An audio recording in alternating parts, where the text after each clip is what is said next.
Reverberação. Aguardo, sem esperar nada, pelo hipotético dia em que meus pés talvez pisem no solo de Tegucigalpa. Entendo como que fulminada, porque levo tantas cascas de bala enfurnadas no bolso da calça. Soletro com inquietante calma ideogramas que jamais conheci. Paro, reparo. Percebo cada meticulosa sílaba que toca o céu de minha boca. Recitarei por dias a fio, até que a noite fique rouca.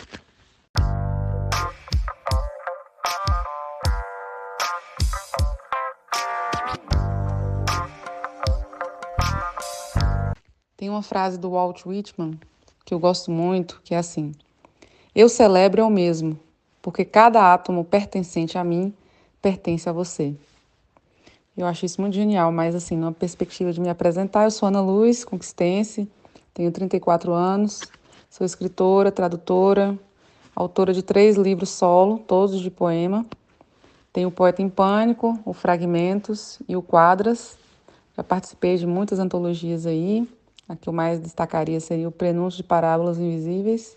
Foi uma parceria aí com Ana Rusch, que deu uma oficina, várias amigas, colegas, poetas.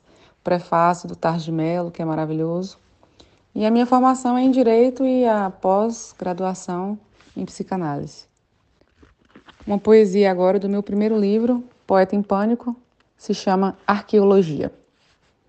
O anseio por ser escavado não exclui o receio de ser achado. Não por acaso, soterramos ossadas. Nossas defesas cercam nossos restos.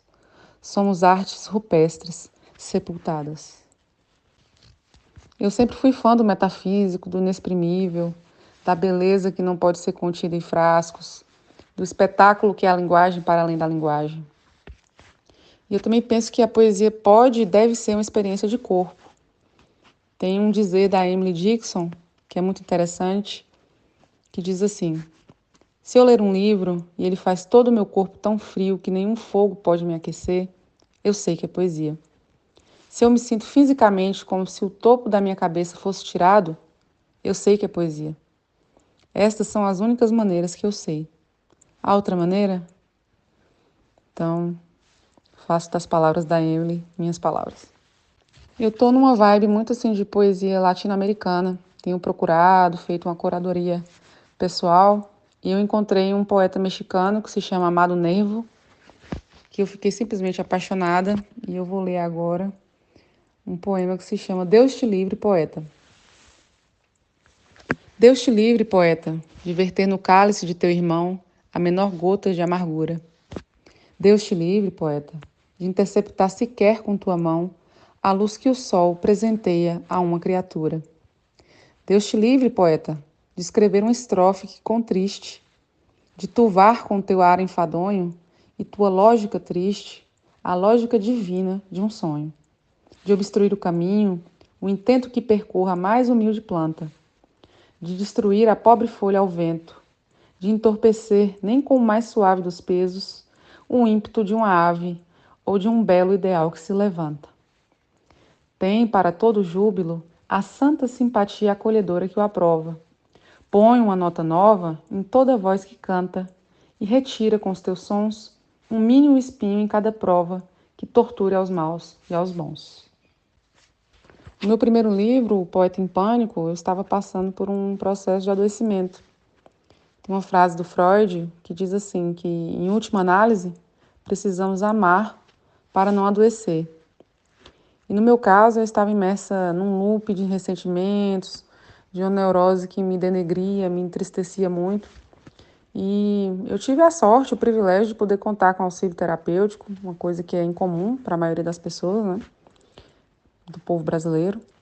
Mas eu tenho certeza que se não fosse o divã, se não fosse a psicanálise, talvez eu tivesse caído definitivamente num estado de depressão, de melancolia, completamente estéril de ideias, de ações, de mentalidade positiva, né? Então a literatura me salvou no momento certo, porque eu consegui expurgar e detonar, me livrar de muitas coisas ruins que eu passava na vida. Eu fui mais capaz também de aceitar meus limites e Enfim, foi um processo limitado, não foi assim, uau, resolvi tudo de uma vez, né? Mas aí no meu segundo livro, no Fragmentos, que é uma obra mais solar, processo de cura mais avançado, um restabelecimento da química do cérebro mesmo, que a gente começa, né, a produzir mais hormônios de felicidade, que os caminhos neurais eles vão se revitalizando e a gente vai conseguindo sepultar a tristeza. Então, o Fragmentos ele foi produzido durante a pandemia e isso fica bem visível em alguns versos e alguns poemas. E eu gostei particularmente de trabalhar com a minha editora desse livro, que foi a Penalux, uma editora de Guaratinguetá, São Paulo. Foi a primeira editora que eu senti assim, que estava do meu lado e que entendia minha proposta artística, né? O Quadras, meu terceiro livro, ele foi um livro com certeza mais maduro. Tudo nele foi completamente deliberado, enquanto que os dois primeiros foram processos um pouco mais instintivos, né? Esses três livros, com certeza, eles compõem uma trilogia, no sentido de existirem muitos temas em comum. E certamente a carruagem que puxa os nossos fantasmas é sempre a mesma, né?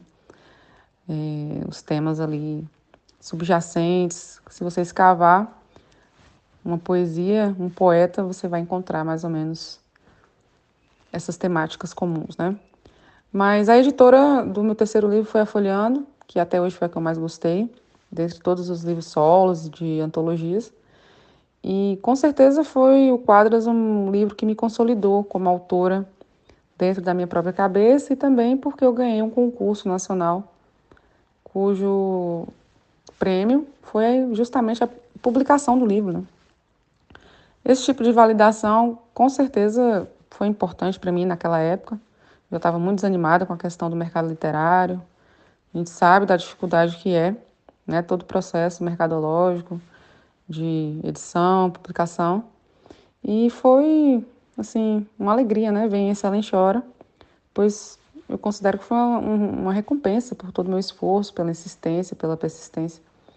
E até porque eu não tinha mais condições, naquele momento ali, de bancar, né, a edição desse livro do meu próprio bolso.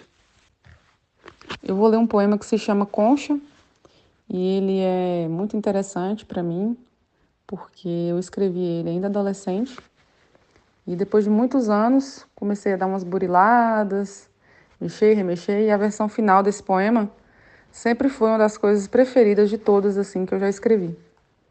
Então ele se chama Concha. Mandou-me chamar, falou de penas, pinhas e peões, fez cenas dignas de Molière, sorriu mesmo que sem querer. Fiz de conta que ouvi, simulei o que não senti. Ansiei pelo silêncio que excomunga a ignorância. Perdi a paciência, fui embora. Fechei-me definitivamente em minha concha. Um dia, não sei bem por qual aventura, meus excrementos produzirão uma bela pérola.